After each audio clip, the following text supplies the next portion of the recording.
उसकी speed constant रहती है। ये बात कहाँ से आ गई? ये आपने मुझसे पूछा भी नहीं है, मैंने बताया भी नहीं, मैं आपसे पूछता हूँ, बताएं मुझे ये कहाँ से आया? ठीक है, फिजिक्स के अंदर कि अगर एक पार्टिकल के ऊपर कोई एक्सटर्नल इन्फ्लुएंस नहीं है तो उसकी स्पीड कांस्टेंट होती है। ये कहाँ से बात आई है?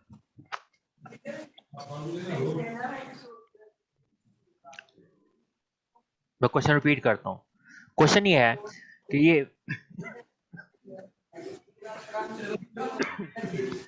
फिजिक्स में ये बात कहाँ से आ गई है, अगर एक पार्टिकल के ऊपर कोई एक्सटर्नल इन्फ्लुएंस नहीं है तो पार्टिकल की स्पीड टाइम के साथ कांस्टेंट रहती है। ये बात कहाँ से आई है फिजिक्स के अंदर? इसको हम जस्टिफाई कैसे न्यूटन का करें कानून है कि ना, ये चीज एप्लीकेबल है? Inertial law. वो सर यूनिफॉर्म स्पीड के साथ मूव कर रहा है ना। नहीं, ये चीज कैसे यूनिफॉर्म होगी? क्या चीज गारंटी करे? अगर एक्सटर्नल इन्फ्लुएंस नहीं है उसकी स्पीड यूनिफॉर्म क्यों है, वेलोसिटी यूनिफॉर्म क्यों है उसकी? ये कहाँ से आया फिजिक्स के अंदर? ये सर इनर्शियल की लॉ ऑफ प्रॉपर्टी है इनर्शिया सर। से। Yes, Newton first law. ठीक है, बिल्कुल ठीक जवाब। न्यूटन फर्स्ट लॉ, ये स्टेटमेंट है ना उसकी कि एक बॉडी कंटिन्यू रखती है अपनी मोशन को जी बिल्कुल। with constant velocity unless acted upon by an external force। जब एक्सटर्नल एक्सटर्नल फोर्स नहीं फोर्स। आई तो उसकी डायरेक्शन भी चेंज नहीं हो पाएगी। ठीक है, क्योंकि उसकी व्हील हमारी तरह की व्हील नहीं है पार्टिकल की। ठीक है, कि वो खुद से मूव कर सकता है फ्रीली, लेकिन डजंट मीन दैट कि उसके हाथ पैर हैं तो मूव कर देगा इधर। बिल्कुल ठीक बात किया आप। This is first law, Newton's first law of motion. ये बात आप याद रखनी है कि न्यूटन का फर्स्ट लॉ अप्लाई किया हुआ है कि this plane is wave also जो है, called law of inertia. Yes, law of inertia, बिल्कुल ठीक। This is law of inertia. ये बात आप याद रखनी है। अब ये बड़ी इंपॉर्टेंट बात है कि मैंने आपको चीजें क्यों बताई। ठीक है, ये देखो चीजों का कनेक्शन है, गौर करें आप। अब अब अगर सिस्टम के आपको इंफॉर्मेशन चाहिए तो वो सारी इंफॉर्मेशन इस वेव फंक्शन साई के अंदर है जो तुमने निकाला है, और ये वेव फंक्शन रिप्रेजेंट कर रहा है एक फ्री पार्टिकल को। अब यहाँ पे गौर करने की बात है कि मैंने आपको ये क्यों निकलवाया है, हम क्यों क्लासिकल वेव प्लेन पे आए, क्यों मैंने आपको यहाँ पे उसका प्लेन वेव सोल्यूशन निकलवाया। बात ये हो रही थी कि भाई मोमेंटम का ऑपरेटर क्या होता है। ठीक है, क्वेश्चन ये था याद रखना। मैं बता रहा हूँ कौन से क्वेश्चन के आंसर में आपको वहां लेके गया। क्वेश्चन ये था कि लीनियर मोमेंटम का ऑपरेटर कैसे निकाला जाए क्वांटम मैकेनिक्स में। तो भाई याद रखना है, ऑपरेटर निकालने के लिए भी आपको वेव फंक्शन चाहिए, इंफॉर्मेशन वेव फंक्शन के पास है। अब इसके लिए हमने सबसे बेसिक चीज ली है जो कि प्लेन वेव है, जिसको आप कहते हैं प्लेन वेव सॉल्यूशन या फ्री पार्टिकल सॉल्यूशन। इसकी दो फॉर्म्स होती हैं, ये है एनर्जी की फॉर्म, एक होती है पोजीशन की वेलोसिटी, और ठीक है उसकी ठीक है वे एंगुलर वेलोसिटी की फॉर्म। ठीक है, वो मैंने यहाँ पे ड्रा की, मैंने यहाँ पे एनर्जी मोमेंटम वाली फॉर्म ली है जो ज्यादा यूज होती है। अब आपने इस फॉर्म से मोमेंटम का भी ऑपरेटर निकालना सीखना है और एनर्जी का ऑपरेटर निकालना भी सीखना है। जी जी, किन्ना ने पता नहीं कहीं अपना माइक म्यूट कर लिया करें प्लीज। ठीक है, जब आ रहा हूं बाहर तस्वीर वेखण दे, तुम जाके वेखो बुको फेर ही तस्वीरां वेखदे ना। एक तो आप ठीक है लेक्चर के दौरान मेरी रिक्वेस्ट है कि अगर आप लेक्चर में आए तो लेक्चर के ऊपर कंसंट्रेशन किया करें। ठीक है, ऑनलाइन लेक्चर में वैसे ठीक है बास का नेट का भी कनेक्टिविटी का इशू आ जाता है, तो इस पर कंसंट्रेशन रखा करें। दूसरा, आप माइक ऑन कर देते हैं और अगर आप क्लास में नहीं ठीक है इंटरेक्ट कर रहे और आप वहाँ पे ठीक है इंटरेस्ट से पढ़ नहीं रहे तो दूसरों का भी इंटरेस्ट खराब हो जाता है। ठीक है, मेरी रिक्वेस्ट है कि आप इंटरेस्ट से चीज पढ़ा करें। ओके, अब ये फ्री पार्टिकल के सॉल्यूशंस याद रखना, मैं आपको एनर्जी का मोमेंटम को ऑपरेटर निकालना सिखाऊंगा। अब नेक्स्ट एक्सरसाइज ये थी, मैं आपको ऑपरेटर निकालना सिखाने लगा हूं। अब देखो नेक्स्ट, मैं आपको एनर्जी का ऑपरेटर सिखा दूंगा, मोमेंटम का आप खुद निकाल लेगा। अब देखो एनर्जी का ऑपरेटर कैसे निकलेगा, ये एनर्जी का ऑपरेटर है। अब ये एनर्जी का ऑपरेटर कैसे निकला है मैं आपको ये बताने जा रहा हूँ। ठीक है, नाउ क्वेश्चन इज, ये मैं आपको क्वेश्चन करवा रहा हूँ आपको। क्वेश्चन ये है, कैलकुलेट या find energy operator. Momentum operator आप खुद करेंगे, वो मैंने नहीं करवाना। ठीक है, वो आपके ऊपर है एक्सरसाइज। अब इसका आंसर क्या है भाई, आपने क्या करना है, आपने प्लेन वेव सॉल्यूशन को यूज करना है। जो प्लेन वेव सॉल्यूशन था सबसे बेसिक चीज यही है, इसी को आप यूज करें। This is the wave function of free particle of plane wave solution. आप जो मर्जी नाम ले लें। ठीक है, ज्यादातर यूज होता है प्लेन वेव सॉल्यूशन क्वांटम। ठीक है, ये नाम ज्यादा यूज होता है। अब इसमें से अगर आपने मोमेंटम का ऑपरेटर निकालना है तो देखिए मोमेंटम के साथ क्या चीज आ रही थी, what is with momentum, momentum के साथ कौन सी चीज नजर आ रही है आपको? पोजीशन। पोजीशन। पोजीशन। तो आपने इस साई को पोजीशन के रिस्पेक्ट डिफरेंशिएट कर देना है। ठीक है, अगर आप मोमेंटम निकालना चाहते हैं ना, मोमेंटम का ऑपरेटर, आपने करना क्या है, इस साई को इसके साथ जो पोजीशन लिखी है इसको खत्म करने के लिए इसके रिस्पेक्ट डिफरेंशिएट कर देना है, तो आपके पास मोमेंटम का ऑपरेटर निकल आएगा। अच्छा, अगर आपने एनर्जी का ऑपरेटर निकालना है, एनर्जी के साथ क्या लिखा हुआ है, टाइम तो मैं किसके respect with differentiate respect to करना टाइम चाहिए? Sir. With respect to time. Time time से के साथ। इस वेव फंक्शन को टाइम के रिस्पेक्ट डिफरेंशिएट किया। अब डिफरेंशिएट करेंगे, ये ए जो है ना, ये ए, ये इसको हम कहते हैं नॉर्मलाइजेशन कांस्टेंट। मैंने शुरू में भी बात की थी आपसे कि इस ए का मकसद ये है कि इस फंक्शन को नॉर्मलाइज बनाना, ताकि ये फंक्शन एक खास बाउंड्री के अंदर इसका आंसर हो, उसके बाद इसका आंसर जीरो हो। ये ए कांस्टेंट है, ठीक है। तो आप साई को डिफरेंशिएट करेंगे, देखें होगा क्या, ए एज इट इज रह जाएगा, ये एक्सपोनेंशियल की डिफरेंशिएशन एक दफा यही एक्सपोनेंशियल आएगा, तो मतलब वो वापस क्या बन गया, Sai A multiply by this exponential, ये बन गया वापस साई। जब आप डिफरेंशिएट करेंगे साई को टी के रिस्पेक्ट, तो साई रिपीट हो गया। उसके बाद इस एक्सपोनेंशियल के आर्गुमेंट को भी आपको डिफरेंशिएट करना पड़ेगा विद रिस्पेक्ट टू टी। जब आप इसको डिफरेंशिएट करने जाएंगे, minus iota by H cut तो कांस्टेंट था, वो यहाँ पे आपको नजर आ रहा है, ये आ गया। पी ट्रीट हो जाएगा कांस्टेंट, सॉरी एक्स ट्रीट हो जाएगा कांस्टेंट टी के रिस्पेक्ट, इसकी डिफरेंशिएशन जीरो हो गई। ई कांस्टेंट ट्रीट होगा, टी के रिस्पेक्ट डिफरेंशिएशन करोगे, ई बचेगा। तो एक्सपोनेंशियल की पावर का डिफरेंशिएशन का आंसर होगा minus iota e over h cut, जो कि यहाँ पे साथ लिखा होगा। तो ये फंक्शन रिपीट हुआ और साथ इसके minus iota over h cut e आ गया, ये आप गौर करें यहाँ पे, ठीक है। तो this is minus iota e over h cut sine. अब यहाँ से आप क्या करें, ई साई अलहदा कर लें, बाकी चीजें अलहदा कर लें, e psi is equal to this. अब आप जरा इसको कंपेयर करें, आपको क्या लगता है ई किसके बराबर है, दोनों साइड को कंपेयर करें जरा, व्हाट इज ई, ई क्या बनता है, cut divided by H cut divided by iota. ये इसका ऑपरेटर आ गया कोरिस्पोंडिंग, गौर कर रहे हो आप, ये अब इसका ऑपरेटर आ गया, साई साई कंपेयर हो गया, बाकी जो चीज बची है वो इस एनर्जी का ऑपरेटर, इसको हम कहते हैं टोटल एनर्जी ऑपरेटर, और वो टाइम पे डिपेंडेंट है। देखो आप, एनर्जी के ऑपरेटर में टाइम आ रहा है, और आप गौर करना, ये अनसर्टेनिटी प्रिंसिपल याद हमने पढ़ा था, टाइम चेंज करोगे एनर्जी भी क्या होनी चाहिए, ये ऑपरेटर क्या बता रहा है, डेरिवेटिव आ गया ना। अगर टाइम चेंज होगा तो क्या चीज चेंज हो जाएगी, एनर्जी एनर्जी। ये रिलेशन बता रहे हैं ना आपको, ऑपरेटर रिलेशन बता रहे हैं, अनसर्टेनिटी प्रिंसिपल याद रखना, उसने बताया था एनर्जी और टाइम ही क्यों है। देखो ये एनर्जी मेजर टाइम से हो रही है, जब टाइम चेंज होगा एनर्जी ऑटोमेटिकली चेंज हो जाएगी, ये आपको ऑपरेटर भी बता रहा है, ये बात बड़ी इंपॉर्टेंट है। इसी तरह जब आप मोमेंटम निकालेंगे ना, आप देखेंगे उसके अंदर किस चीज का डेरिवेटिव आता होगा, पोजीशन का। अगर पोजीशन का डेरिवेटिव आएगा, इसका मतलब पोजीशन डिस्टर्ब हुई तो मोमेंटम भी डिस्टर्ब हो गया। ये आपने कैलकुलेट करना है, ठीक है। ये कैलकुलेशन तो मैंने आपको समझा दिया, आपने क्या समझना है, ठीक है। अब इसको मैं दिखाता हूँ, टेबल मैंने क्या यही वैल्यू लिखी थी। एनर्जी का ऑपरेटर बनता है माइनस, आप एच आयोटा खत्म करना चाहें तो आयोटा से मल्टीप्लाई डिवाइड कर सकते हैं, ज्यादा से ज्यादा, ठीक है। H cut over iota partial by partial T. चलो अब टेबल पे चलते हैं, क्या ऑपरेटर यही था, ये देखें एनर्जी का ऑपरेटर क्या लिखा हुआ है, iota H cut partial by partial T.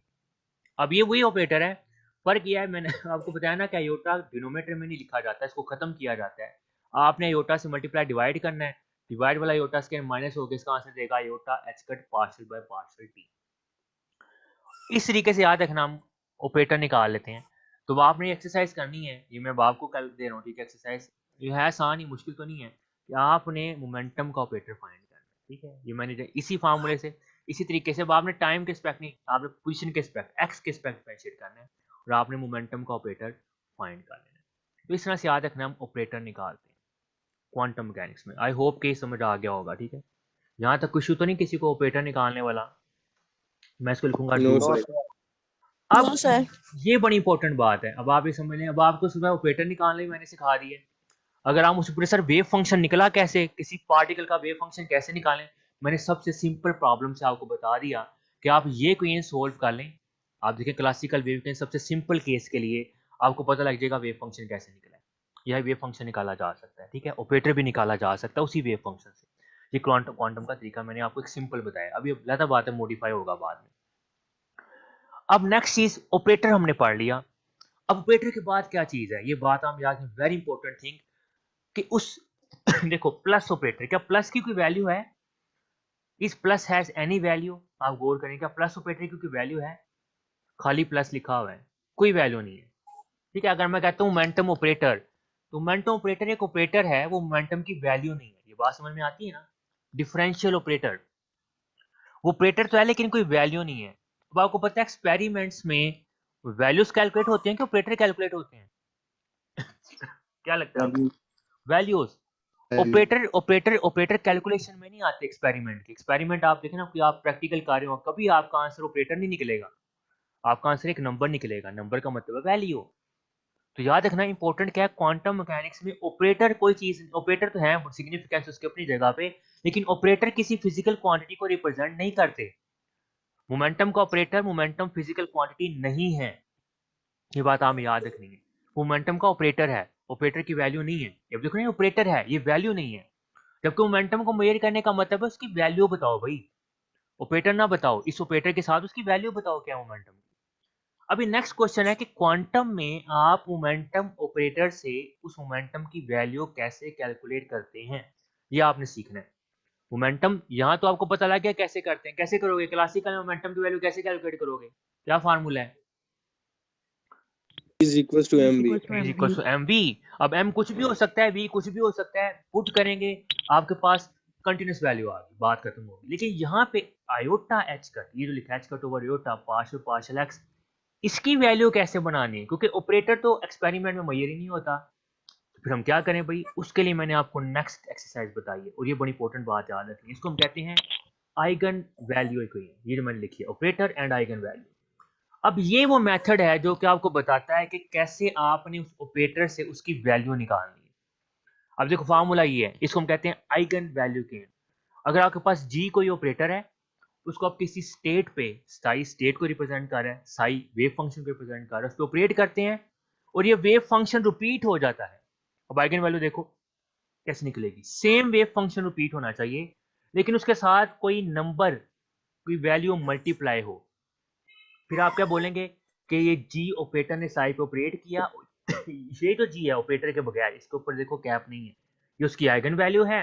और साई क्योंकि रिपीट हो गया है ऑपरेशन के बाद, वही साई दोबारा आ गया है, तो उसका आइगन वेक्टर हो गया है।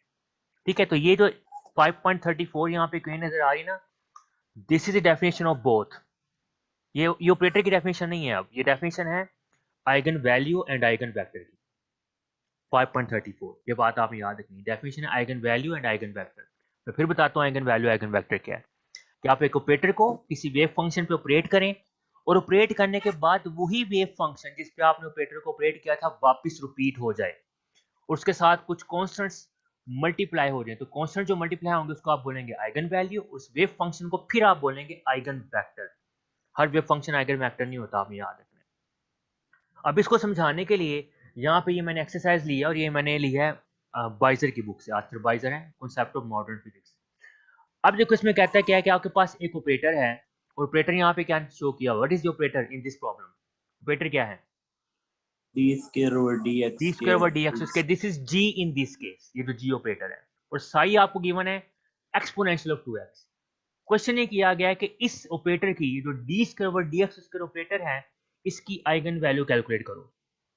कैसे करेंगे, क्वेश्चन क्या कहती है, इस ऑपरेटर को इस साई पे ऑपरेट करके देखो, अगर तो साई वापस आ गया ऑपरेशन के बाद और साथ कोई नंबर आया, तो वो नंबर इसकी आइगन वैल्यू होगी और साई इसका आइगन वेक्टर होगा। तो करते हैं। अब इस प्रॉब्लम में हमने किया क्या, इस जी को साई पे ऑपरेट किया, तो आपको पता है एक्सपोनेंशियल ऑफ 2x को आपने 2 दफा डिफरेंशिएट करना है। तो भाई 2 दफा डिफरेंशिएट करने के बाद आंसर आया 4 एक्सपोनेंशियल ऑफ 2x। क्या एक्सपोनेंशियल ऑफ 2x रिपीट हो गया डेट ऑपरेशन के बाद, आप गौर करें, जो कि साई था। इसका मतलब Yes, sir. Exponential of 2x को आप साई लिखेंगे। अब साथ क्या आ गया 4। अब ये 4 क्या चीज है, eigen value. Eigen Eigen value, value. इसकी आइगन वैल्यू। क्वेश्चन ये हम खाली नहीं बोलेंगे eigen value, this is the eigen value of that operator. Operator क्या था यहाँ पे, जी था, जी ऑपरेटर क्या था, जी था। अब फर्ज करें मैं इसको थोड़ा सा क्वेश्चन को चेंज करता हूँ, मैं कहता हूँ ये मोमेंटम का ऑपरेटर है। फर्ज कर लें मोमेंटम का ऑपरेटर नहीं है, मैं वैसे ही कह रहा हूँ रफ से एग्जांपल, ये मोमेंटम का ऑपरेटर है और ये वो वेव फंक्शन है जो किसी सिस्टम को रिप्रेजेंट कर रहा है। अब आपने मोमेंटम की वैल्यू निकालनी क्वांटम मैकेनिक्स में। अब मुझे पूछे मोमेंटम की वैल्यू कैसे निकलेगी, मेरा आंसर होगा उस मोमेंटम के ऑपरेटर को वेव फंक्शन पे ऑपरेट करो, ऑपरेट करने के बाद वेव फंक्शन रिपीट होगा, उसके साथ जो वैल्यू आएगी वो किसकी वैल्यू बनेगी, ये किसकी वैल्यू बनेगी, फिर ये 4 किस चीज मोमेंटम का, की। मोमेंटम का आंसर होगा। ये बात आप याद रखें। और अगर मैं आप मुझे कहते सर काइनेटिक एनर्जी की वैल्यू निकालनी, मैं कहूंगा पहले काइनेटिक एनर्जी का ऑपरेटर निकालो, सिस्टम का वेव फंक्शन निकालो, उस काइनेटिक एनर्जी के ऑपरेटर को वेव फंक्शन पे ऑपरेट करो, वेव फंक्शन रिपीट होगा, उसके साथ जो वैल्यू आएगी ना, वो क्या कहलाएगी, काइनेटिक एनर्जी की वैल्यू। ये वो फिजिकल क्वांटिटी है। ठीक है, अच्छा आप एक बात गौर करें, ये जो जी को ऑपरेट करने के बाद आंसर आया, ये फाइनाइट आए हैं कि इनफाइनाइट आए हैं, फाइनाइट फाइनाइट आए हैं। Finite. याद रखना यही चीज फाइनाइट कर देती है। जब आप ऑपरेटर को, ये बात याद रखना बड़ी इंपॉर्टेंट बात है, जब आप ऑपरेटर को ऑपरेट करते हैं ना वेव फंक्शन पे, तो उसकी वैल्यूज फाइनाइट आती है, लेकिन कब, शर्त क्या है? पहली बात, दो बातें बड़ी इंपॉर्टेंट आप मेरी याद रखनी है। अब एक और बात बताएं, अगर आंसर 0 आ जाए इस वैल्यू का, क्या वो आइगन वेक्टर बनेगा? आइगन वैल्यू होगी अगर इसका आंसर 0 आ जाए ऑपरेट करने के बाद? नो नहीं होगी। ये बात याद रखना है, इसका आंसर 0 आ जाए ऑपरेट करने के बाद, तो ना आइगन वेक्टर बनेगा ना आइगन वैल्यू बनेगी।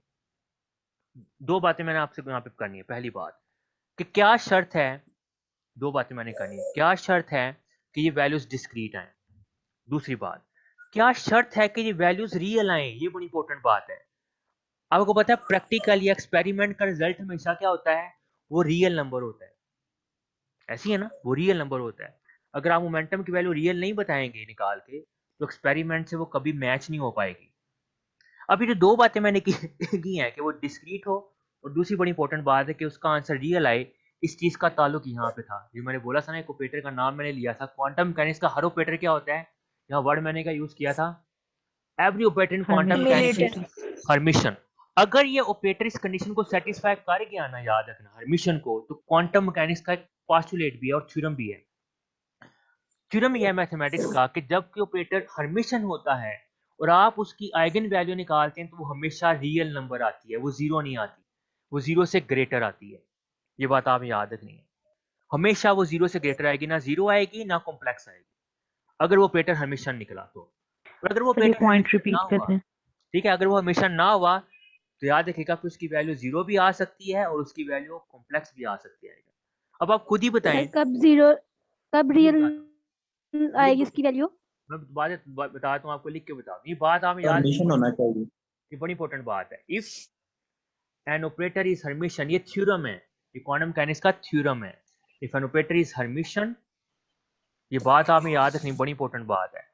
इस चीज के बाद क्वांटम मैकेनिक्स का हर ऑपरेटर आपने बाय डिफॉल्ट बोलना है कि हर्मिशन है। अगर वो हर्मिशन ना हुआ, तो क्वांटम मैकेनिक्स उसे एक्सेप्ट ही नहीं करेगी। इस कंडीशन के बाद मैं बता रहा हूँ, every operator is Hermitian, then its eigenvalue is greater than 0। ये बात आप यहाँ, ग्रेटर देन 0 से मेरा मतलब है 0 भी नहीं हो सकती और रियल होगी। ग्रेटर देन 0 होगी मतलब पॉजिटिव हो, रियल होगी, ठीक है, पॉजिटिव रियल नंबर होगी, आप कह रहे हैं रियल होगी, ठीक है, नेगेटिव भी हो सकती है, रियल होगी, सॉरी, इसको आप कह सकते हैं कि रियल होगी, रियल बट नॉट 0, ऐसे कहते हैं, रियल बट नॉट 0, ये सर वर्ड बनता है, ठीक है। नेगेटिव भी हो सकती है, मोमेंटम नेगेटिव होता है, आपको पता है। इफ एन ऑपरेटर, अच्छा, हर्मिशन का उल्टा वर्ड क्या बनेगा फिर? हर्मिशन का उल्टा वर्ड क्या होगा इसका? यानी कि आपके हर्मिशन बोला है अगर इसके लिए, तो इसका ऑपोजिट वर्ड क्या होगा फिर? Skew Hermitian. स्क्यू हर्मिशन, चलो बिल्कुल ठीक, स्क्यू हर्मिशन। ये हमने पहले वैसे लिखा था शुरू में, स्क्यू हर्मिशन, स्क्यू हर्मिशन।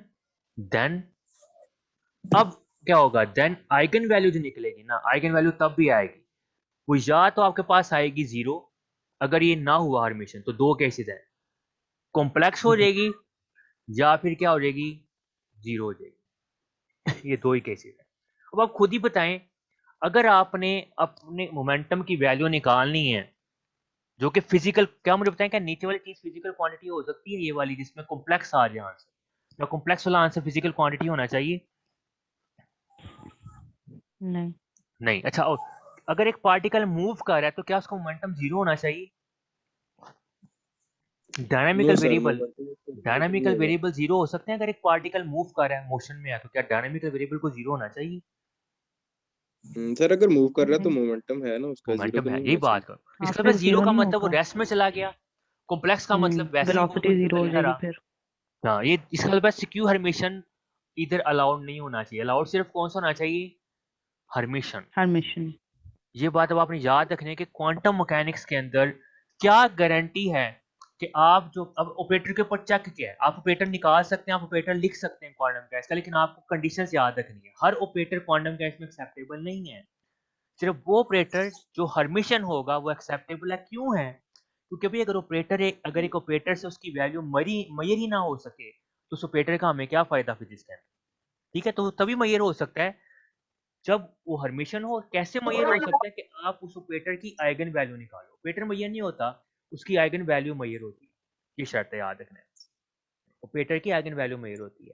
और आपने याद रखना है, जब आप ऑपरेटर से आइगन वैल्यू निकालते हैं ना, हमेशा वो आइगन वैल्यूज इनफाइनाइट नहीं आती, बल्कि क्या आती हैं, वो फाइनाइट आती है।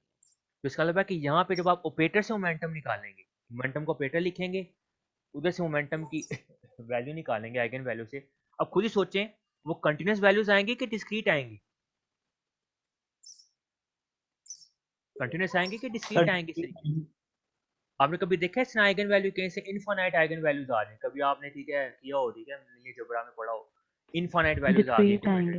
ये हमेशा क्या आती हैं, फाइनाइट आती हैं। तो अब याद रखना, जब आप इस तरीके से वैल्यूज निकालते हैं ना, जो क्वांटम का तरीका है, ऑपरेटर से उसकी वैल्यू निकालना कोरिस्पोंडिंग फिजिकल क्वांटिटी की, तो हमेशा वो डिस्क्रीट निकलती है। तो दैट्स हम कहते हैं क्वांटम में डिस्क्रिटाइजेशन हो गई। क्लासिकल में आप इस तरीके से नहीं निकालते वैल्यूज। क्लासिकल में आप इस तरीके को डॉप नहीं करते, तो वहाँ कंटिन्यूस वैल्यूज आती हैं। तो ऑपरेटर की यहाँ पे ऑल फाइनाइट पॉसिबल्स होंगी सर्टेन, लेकिन इनफाइनाइट वैल्यूज नहीं हो सकती। ये कंडीशन की वजह से आप याद रखिएगा क्वांटम में डिस्क्रिटाइजेशन है ऑपरेटर्स की वजह से। ये सिग्निफिकेंस ऑपरेटर्स की क्वांटम मैकेनिक्स में जो मैंने आपको बताई है कि ऑपरेटर के बगैर आप क्वांटम में कैलकुलेशन नहीं कर सकते। ये क्वांटम का तरीका है। ये जो सारा तरीका बता रहे हैं क्वांटम का, ये क्लासिकल का नहीं है। ये बात आप याद रखें। तो क्वांटम में जब भी निकाला जाएगा, उस ऑपरेटर की आइगन वैल्यू से आंसर निकाला जाएगा। वो अब डिपेंड करता है कि आपने किस चीज़ का आंसर निकाला है। मैंने आपको तरीका बता दिया। अगर आपको मोमेंटम का आंसर चाहिए, आप मोमेंटम का पहले ऑपरेटर निकालें, सिस्टम का वेव फंक्शन निकालें। इन्फॉर्मेशन वेव फंक्शन के पास ही है। अब आपने इस मोमेंटम के ऑपरेटर को जाके ऑपरेट वेव फंक्शन भी करना है, तो आपको उससे मोमेंटम की वैल्यू मिल जाएगी। जैसे हम कहते थे कि वेव फंक्शन से वैल्यू निकालनी है, मैं आपसे सवाल करता हूँ कि आपने एक वेव फंक्शन से वैल्यू एक्सट्रैक्ट करनी है क्वांटम में, तो आप कैसे करते हैं? रूल क्या बताया मैंने आपको? क्या रूल बन गया कि अगर आपने वेव फंक्शन से कोई आंसर निकालना है किसी फिजिकल क्वांटिटी का, आप कैसे निकाल लेंगे? क्या कहती है क्वांटम मैकेनिक्स? रूल क्या है? उस क्वांटिटी का ऑपरेटर ऑपरेट कर देंगे। ऑपरेटर ऑपरेट कर दें। अगर आपको मोमेंटम चाहिए तो पहले मोमेंटम का ऑपरेटर निकालें। ये सारे निकले हैं, ये हमने डिफाइन किए हुए हैं क्वांटम मैकेनिक्स, ठीक है। उसको उस सिस्टम के वेव फंक्शन पे ऑपरेट कर दें। बिल्कुल ठीक बात है। आपको सिस्टम की टोटल एनर्जी चाहिए, आप टोटल एनर्जी के ऑपरेटर को अप्लाई कर दें या हैमिल्टन ऑपरेटर को अप्लाई कर दें। साथ हम हैमिल्टन ऑपरेटर यूज करते हैं, ठीक है। हैमिल्टन को अप्लाई कर दें, आपके पास आ जाएगी सारी इन्फॉर्मेशन साई के अंदर ही है। बस निकालना आपको आना चाहिए ऑपरेटर के जरिए। अगर आप ऑपरेटर से निकालना चाहें, आप जो मर्जी इन्फॉर्मेशन निकाल लें, सारी इन्फॉर्मेशन रखता है, ठीक है। तो दिस इज द वे आप क्वांटम मैकेनिक्स के अंदर चीजों को कैलकुलेट करते हैं, ठीक है। ये बड़ी इंपॉर्टेंट बात है। अब आए नेक्स्ट चीज पे। यहाँ तक समझ आ गई? यहाँ तक कोई इशू तो नहीं? किसी को चीज समझ आ गई? मैं समझाना चाह रहा था कि ऑपरेटर क्या है, ऑपरेटर क्यों है, इसकी क्या सिग्निफिकेंस है, और हर ऑपरेटर अलाउड नहीं है। ऑपरेटर के ऊपर कुछ कंडीशंस हैं जिसको उसने फुलफिल करना ही करना, ठीक है। हर्मिशन नहीं होगा, आपने उसको अलाउ नहीं करना क्वांटम में। अब बाय डिफॉल्ट, अब आप याद रखिएगा, बाय डिफॉल्ट चेक करना चाहिए, किया जा सकता है, नेट से आप सर्च भी कर लेगा, आपको मिल जाएगा। क्योंकि मैं इस पर ज़्यादा टाइम नहीं दिखाना चाह रहा। तो मोमेंटम का ऑपरेटर जो निकाला है हमने, वो हर्मिशन होगा बाय डिफॉल्ट। आप किनेटिक एनर्जी का मोमेंटम जो मैंने लिखा था ना टेबल में, या आप चेकिंग भी कर लेंगे, आपको नेट पे मिल भी जाएगी, सारे हर्मिशन निकलेंगे। ये जो मैंने यहाँ लिखा है, अभी तो कुछ लिखे हैं, अगर इनके अलावा भी चाहिए तो आप निकाल सकते हैं। कैसे निकाल सकते हैं? रिलेशन आपने क्लासिकल फिजिक्स का यूज करना है। क्लासिकल फिजिक्स से आपको गाइड कर देगी कि आपने कौन से फार्मूले से कौन कौन से ऑपरेटर्स को पुट करके आपने ऑपरेटर बना लेना, ठीक है। तो आपको गाइड कर देगी। तो कुछ बेसिक ऑपरेटर हम निकाल लेते हैं, जैसे मोमेंटम हो गया, पोजीशन हो गया, जिनको बेसिक कह देते हैं, और इनसे फिर हम बाकी खुद ही कैलकुलेट कर लेते हैं फार्मूले से। ये तरीकाकार है क्वांटम मैकेनिक्स में, ठीक है। अब नेक्स्ट चीज बड़ी इंपॉर्टेंट है जो कि मैंने आपको बताई थी, वो था अनसर्टेनिटी प्रिंसिपल। मैंने आपको ये भी बताया था कि मैं आगे चल के आपको बताऊंगा आप कैसे चेक करेंगे कि दो फिजिकल क्वांटिटीज मैंने क्या वर्ड यूज किया था वहां पे, अगर अगर अनसर्टेनिटी प्रिंसिपल है तो कौन सी दो क्वांटिटीज के ऊपर अप्लाई होता है, कौन सी दो क्वांटिटीज पे अप्लाई होता है अनसर्टेनिटी प्रिंसिपल? पोजीशन के मोमेंटम ऊपर एंड और पोजीशन। मोमेंटम। ठीक है, नहीं, उन वेरिएबल्स का जनरल नेम क्या है? जनरली आप इन वेरिएबल्स को क्या बोलते हैं? ठीक है, position, momentum, energy, time, angular momentum में जनरली आप इनको क्या बोलते हैं? कौन से वेरिएबल्स हैं ये कम्यूटेटर नहीं नहीं, कम्यूटेटर नहीं, वेरिएबल्स का नाम है। Position and momentum are complementary variable. शाबाश, कंप्लीमेंट्री वेरिएबल्स। दो फिजिकल क्वांटिटीज कंप्लीमेंट्री होंगी तो उनके ऊपर अनसर्टेनिटी प्रिंसिपल अप्लाई होगा। मैंने आपको शुरू में ये बात बताई, तो मैंने ये भी कमेंट किया था कि मैं बाद में चल के आपको बताऊंगा आप कैसे चेक कर सकते हैं कि दो ऑपरेटर्स कंप्लीमेंट्री वेरिएबल्स हैं, सॉरी दो ऊपर ठीक है, वैल्यूज कंप्लीमेंट्री वेरिएबल्स हैं भी कि नहीं है, उसका आंसर यहाँ पे बड़ा इंपॉर्टेंट याद रखना, कम्यूटेटर अलजेब्रा। अगर आप मुझसे पूछे सर क्वांटम मैकेनिक्स में अनसर्टेनिटी प्रिंसिपल आप अप्लाई कैसे करते हैं सिस्टम पे, तो हम करते हैं यहाँ से, कम्यूटेटर से। कम्यूटेटर जो है ना वो है अनसर्टेनिटी प्रिंसिपल की एप्लीकेशन टेक्निकल। अब फर्स्ट करें आपके पास दो ऑपरेटर हैं, एक ऑपरेटर है ए और एक ऑपरेटर है बी। अगर आप इसको इस ब्रैकेट से लिखेंगे ना, स्क्वायर ब्रैकेट से कोमा के साथ, ये सिंबल बन जाती है कम्यूटेटर की। कम्यूटेटर की डेफिनेशन क्या है, अगर आप ए और बी ऑपरेटर को, ये दो पे होगा हमेशा अप्लाई, याद रखना कम्यूटेटर हमेशा दो पे अप्लाई होता है। अब कम्यूटेटर की डेफिनेशन क्या है, दो ऑपरेटर्स लें, इनको इस ब्रैकेट से लिखें। कम्यूटेटर की डेफिनेशन है कि ए को बी से आपने मल्टीप्लाई करना है माइनस, फिर आपने बी को ए से मल्टीप्लाई करना है तरतीब चेंज करके, और अब इनको सब्ट्रैक्ट करें, और अगर इसका आंसर 0 आ जाए, इस कम्यूटेटर का आंसर क्या आ जाए, 0 आ जाए, तो आपने याद रखना है इसका मतलब होगा ए और बी कंप्लीमेंट्री वेरिएबल्स नहीं है। अगर इस ये मैं लिख देता हूं, ठीक है, नो ये बात बड़ी इंपॉर्टेंट है, आप याद रखनी है। अब हाइजन आपने कैसे चेक करना है कि कोई भी क्वांटिटीज आपने ऑपरेटर निकालनी है, ठीक है, और मुझे पता नहीं मैं स्पेलिंग सही लिख रहा हूँ, आप चेक कर लेगा, हाइजेनबर्ग अनसर्टेनिटी प्रिंसिपल, ठीक है। अब इसका मतलब क्या है ये आपने समझना है, ठीक है। आप जर्नल कर रहा हूं मैं इसको, जर्नल प्रिंसिपल को जर्नल कर रहे हैं हम, सिर्फ पोजीशन मोमेंटम पे नहीं रहेगा ये, कोई भी क्वांटिटीज क्वांटम में आप जो लिखें, आपको चेक करना आना चाहिए कि आखिर वो कंप्लीमेंट्री वेरिएबल्स तो नहीं है कहीं पे, क्या उन पे अनसर्टेनिटी प्रिंसिपल अप्लाई हो सकता है कि नहीं हो सकता, अब आपको जर्नल आना चाहिए। तो मैं आपको जर्नल बता रहा हूँ ये, ठीक है, तरीकाकार के। अब आपने कम्यूटेटर समझना है, इसी से आप चेक कर सकते हैं। उसके लिए मैं यहाँ पे ये सिंबल है, ठीक है, लेट्स से एक ऑपरेटर था ए, एक ऑपरेटर था B, this is A operator and then this is B operator. अगर आप ए और बी का कम्यूटेटर निकालते हैं, कम्यूटेटर की डेफिनेशन मैंने ऊपर बता दिया आपको, this is definition of commutator, आप इसको कैलकुलेट करते हैं और इसका आंसर क्या आता है 0, देन इसका मतलब होगा, इसका मतलब क्या होगा, 0 आ गया, 0 का मतलब होगा then A and B are It is not complementary. ठीक है, कंप्लीमेंट्री वेरिएबल्स हैं ही नहीं। अगर ये कंप्लीमेंट्री नहीं है तो इन पर अनसर्टेनिटी प्रिंसिपल अप्लाई नहीं होगा, ठीक है, then A and B are not complementary variables.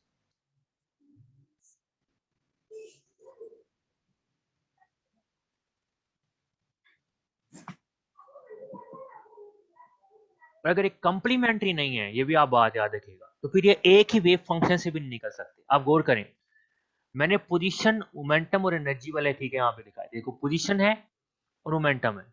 अब आप देखें इस साई को अगर आप मोमेंटम के रिस्पेक्ट डिफरेंशिएट करेंगे तो किस चीज का ऑपरेटर निकलेगा, गौर करें जरा, मुझे बताएं। अगर इसी साई को आप मोमेंटम के रिस्पेक्ट डिफरेंशिएट कर दें तो कौन सा ऑपरेटर निकलेगा, पोजीशन सर, पोजीशन का सर। इसी तरह अगर आप इसको एनर्जी के रिस्पेक्ट डिफरेंशिएट कर दें तो कौन सा निकल आएगा, टाइम का। ये बात आप याद रखें। अब इसका मतलब है कि एक ही फंक्शन से आप इन कंप्लीमेंट्री वेरिएबल्स दोनों का ऑपरेटर निकाल सकते हो, दोनों का। देखो ना, यहाँ पे मोमेंटम का भी निकाल सकते हो, पोजीशन का भी, एनर्जी का भी, टाइम का भी, लेकिन ये तब होगा जब ये कंप्लीमेंट्री है, ये दोनों के दोनों वेव फंक्शन में आते होंगे।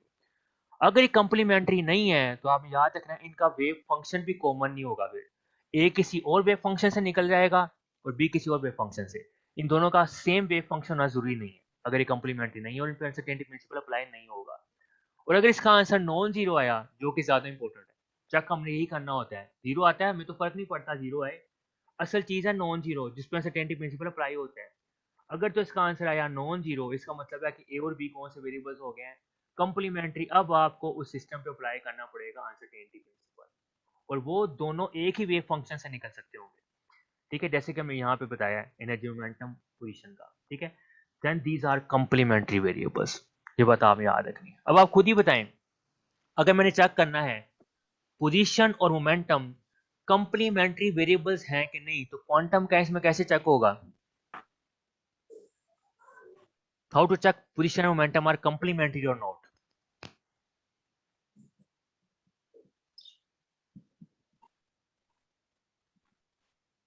उन दोनों वेक्टर्स को इन ब्रैकेट्स में लिखेंगे, फिर उसके बाद ए पहले पोजीशन को मोमेंटम को पोजीशन से मल्टीप्लाई करेंगे, ठीक है। अगर सर उनका आंसर नॉन जीरो आया तो कंप्लीमेंटरिटी है, अगर आंसर नॉन जीरो आ जाएगा तो हमारे पास वो कंप्लीमेंट्री वेरिएबल। अच्छा, इसमें समझने की बात क्या है, और करें, हम पोजीशन और मोमेंटम को डायरेक्टली कम्यूटेटर में पुट नहीं करेंगे। आप देखें कम्यूटेटर में पोजीशन और मोमेंटम नहीं बल्कि पुट क्या होना चाहिए उसका, यहाँ पे क्या सिंबल है, पोजीशन और मोमेंटम पुट नहीं होगा, उसकी जगह क्या पुट होना चाहिए यहाँ पे, ये सिंबल क्या बता रही है, ऑपरेटर। ऑपरेटर। अगर हमें चेक करना है पोजीशन और मोमेंटम कंप्लीमेंट्री है कि नहीं, आपने उसके ऑपरेटर का कम्यूटेटर निकालना है, ये बात को समझना है आप, ठीक है। ऑपरेटर का कम्यूटेटर निकालना है, अगर ऑपरेटर का कम्यूटेटर का आंसर आएगा तो वो बताएगा कि उसके कोरेस्पॉन्डिंग जो फिजिकल क्वांटिटी अटैच है उसके साथ वो ठीक है कम्प्लीमेंट्री है कि नहीं, ये बात अब आपने याद रखनी है। सर हमें एक करके प्रैक्टिस करवा देना जरा मोमेंटम। मैं करने लगा, मैं आपको करके बताता हूँ। क्वेश्चन ही है, देखो क्वेश्चन ही है, चेक। Yes sir. हम चेक करते हैं कंप्लीमेंटैरिटी किसकी, पोजीशन और मोमेंटम, जिसको आप जानते हैं और आपको पता है इसका आंसर क्या है। क्या आएगा पोजीशन और मोमेंटम को अगर मैं चेक करूँ, आंसर नॉन जीरो आना चाहिए कि जीरो आना चाहिए, non zero. Non zero. Check कंप्लीमेंटैरिटी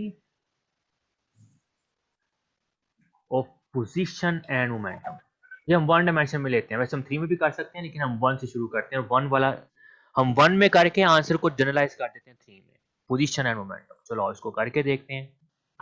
सबसे पहले आंसर होगा, अब आपको इसके लिए पोजीशन मोमेंटम का ऑपरेटर पता होना चाहिए, ठीक है।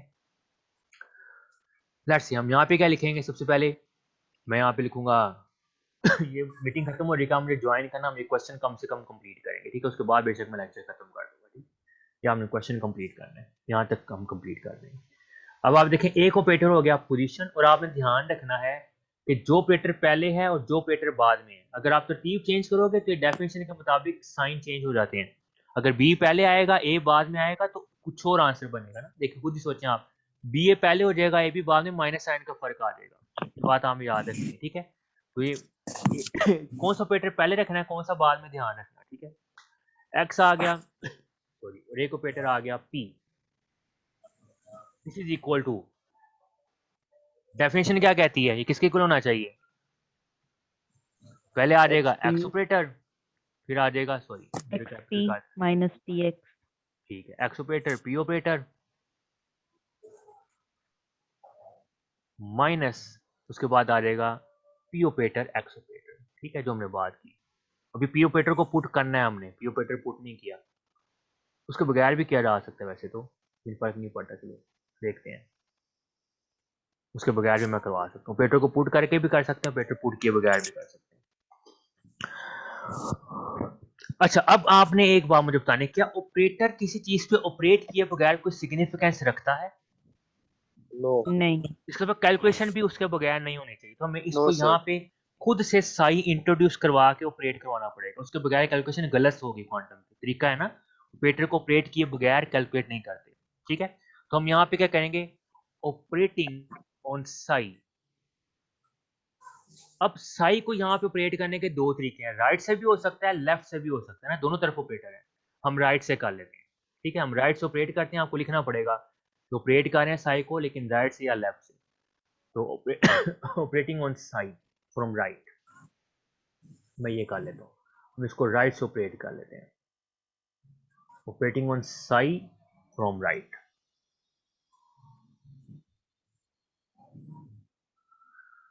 तो इसी को मैं साई से ऑपरेट